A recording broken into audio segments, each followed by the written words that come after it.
What happens when you put a pale guy on a 12-night cruise to the Caribbean?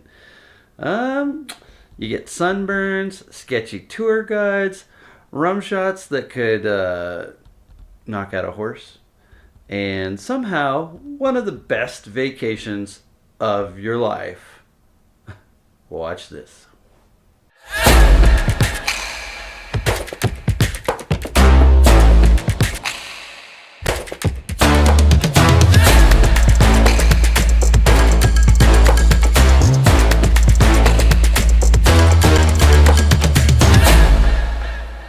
I'm Kelly, and this is what happens when adventure calls, and you actually pick up the phone. Every adventure begins with sacrificing sleep. It's Sunday, March 23rd, and this is the ungodly hour I woke up to catch my 6:30 a.m. flight to Houston. The flight? Perfect. The luggage weight? Houston could work on that. Finding the princess transfers. A mini adventure of its own, but I found my way. We're the last ones to Galveston. Say cheese.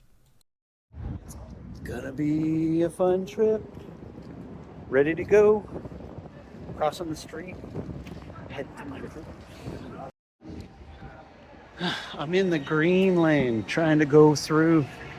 See how it is. It's kind of noisy in here, and I didn't attach a microphone. About to go through check-in.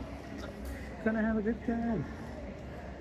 I've got these screens you gotta check in at. Probably show your passport. We'll see. Green lane boarding, easiest embarkation ever. I almost felt cheated out of the traditional cruise chaos. And then my inside cabin, I bid on an obstructed balcony, but apparently my lowest possible bid strategy wasn't the winning move. Shocking, I know. So I went to the send-off party where there was lots of dancing and fun. People were having a great time. I met people on the cruise. We were watching this whole thing. And then suddenly they decided to do this. Tell me that this that we're about to hear doesn't sound like a second grader trying to play the saxophone. Now Stanley, shall we play the love mode? Let's do it all together. Let's go down. Happy in 5, 4, 3,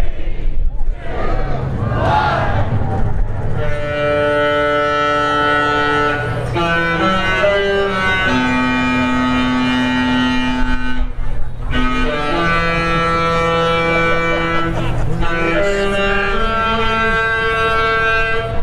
Come aboard, we are expecting you, and you're all. So then came the solo travelers meetup where I found my people. Spoiler alert, I've already booked another cruise with some of them for 2026, and that is how great they were. And even some of the crew, I want to say even, a lot of the crew were just amazing. I made great friends with them, and I hope someday to sail with them again. I'm amazing. Right, all right. Yeah. Where do you come from? Woo! Arizona. Arizona! Not famous as Canada, yeah. Arizona's pretty good. What is it famous for? Tell us. Tacos? Deserts, beautiful landscapes.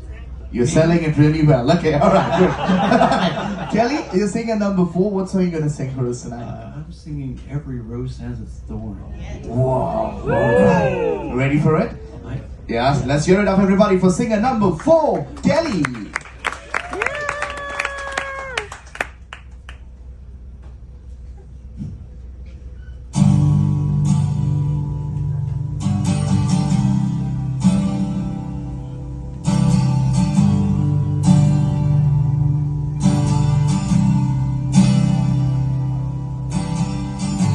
We both lie silently still in the dead of the night.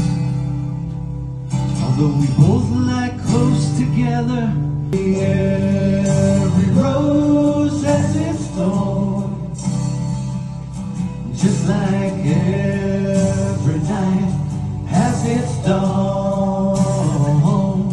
And this, friends, is what courage looks like after exactly one, well, maybe not exactly one. Liquid courage looks like after a couple of cocktails.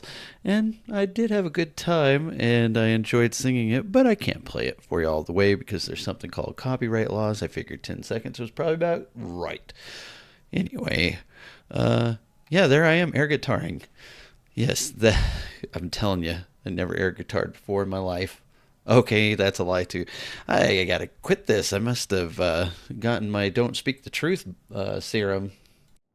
Well, day 2 was a sea day on our way to Cozumel. It was a day where we talked and drank and ate and joked around, and my dadgum office assistant decided she couldn't shut up while she was in here.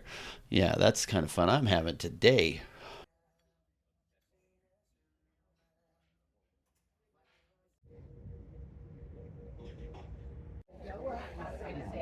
All right, we're heading out for our my shore excursion. It'll be fun. Took a bit for them to open the line. Sorry.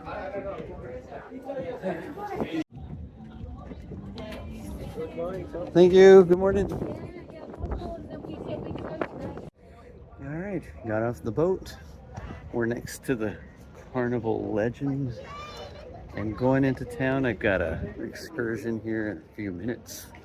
I'm going on a e-scooter. Maybe I'll get you some video of that. Maybe, but you probably have to have both hands on the scooter. And I didn't bring my case, my holder. All right.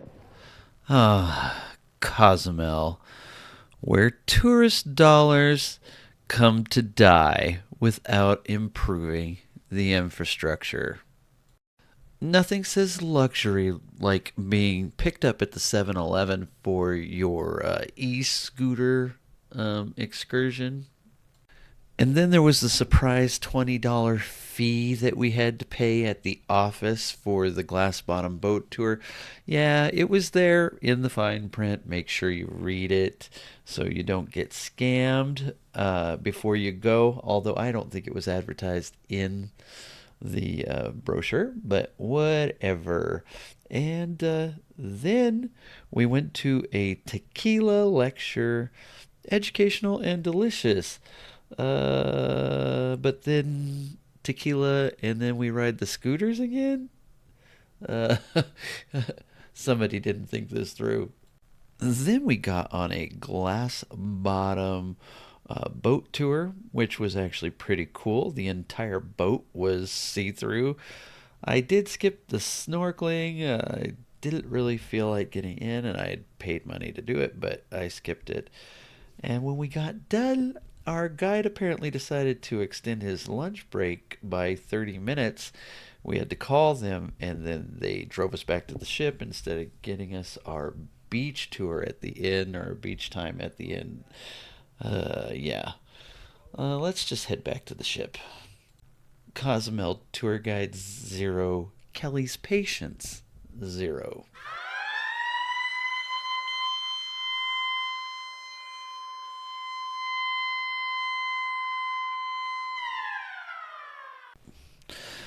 Yeah, I can't show you this footage.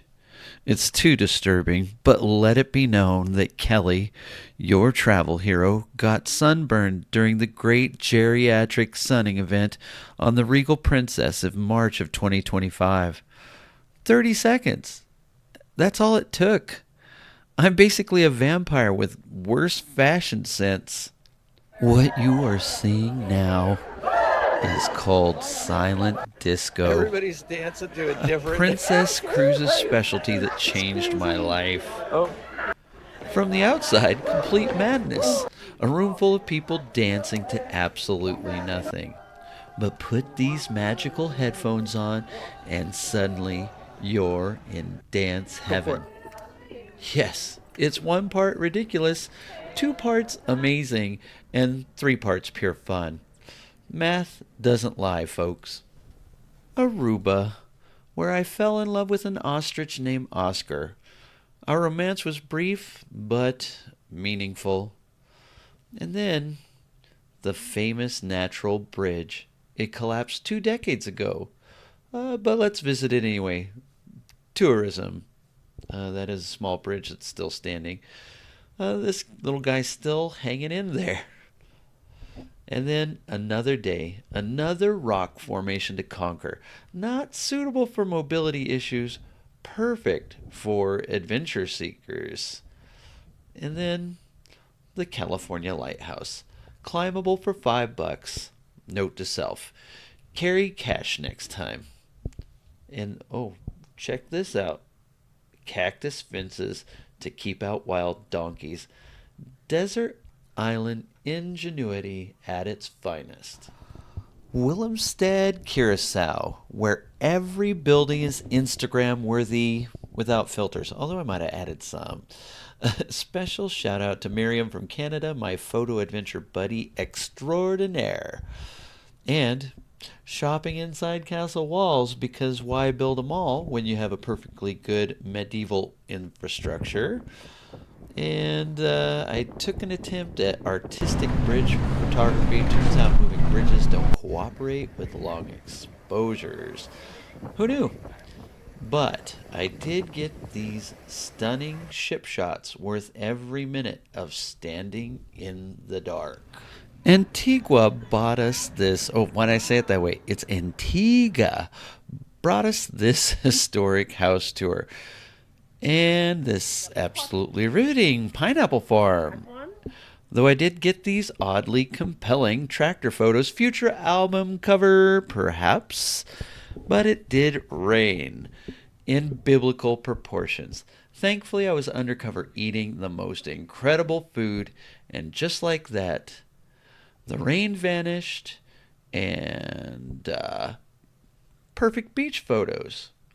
Should I have taken the North Island tour instead? Maybe, but I live with no regrets. Yes, I spelled that wrong on purpose.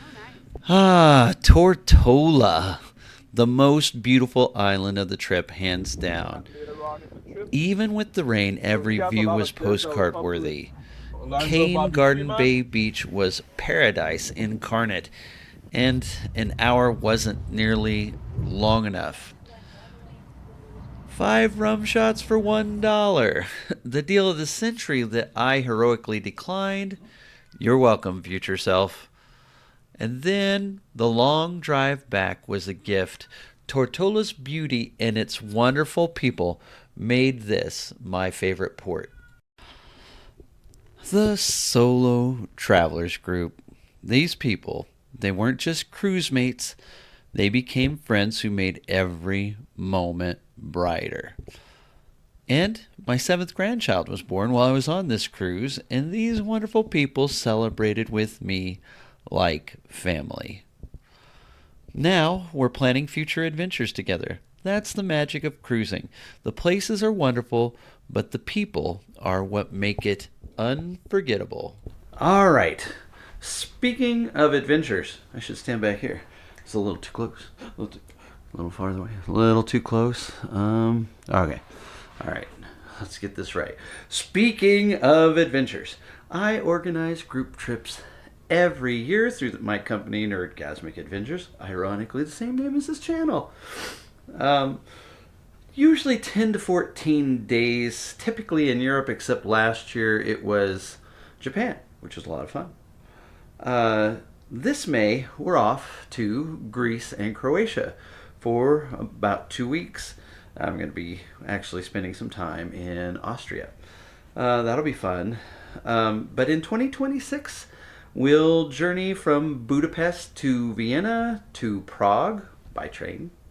With an optionable, that's not a word, an optionable, said it again, an optional game of hide and seek in Switzerland for maybe 5 days via rail. It's going to be fun. And then new for September 2026, if you would like to come with me on a cruise on Princess Cruises from Barcelona to Athens, please contact me so I can help you to get to be a part of the trip. Anyways, that's 14 days, and I'm kind of excited about it. If you want to contact me, you can email me at khauk. It's K. Well, just put it up here on the screen so it's easy for you to see it, and I'll put a link in the description. Or reach out through your preferred methods. Some of you know how to contact me already. Spots may fill quickly. And in closing, that's my 12-night journey on the Regal Princess. If you enjoyed this journey, smash that like and subscribe button. If you didn't enjoy that journey, smash that like and subscribe button. It helps me anyways. And, as always, this is Kelly saying stay adventured. And I guess I'm just signing off. Oh, watch this cool extra. It is an accident, and if an introduction is an intro, if the ending is that an extra?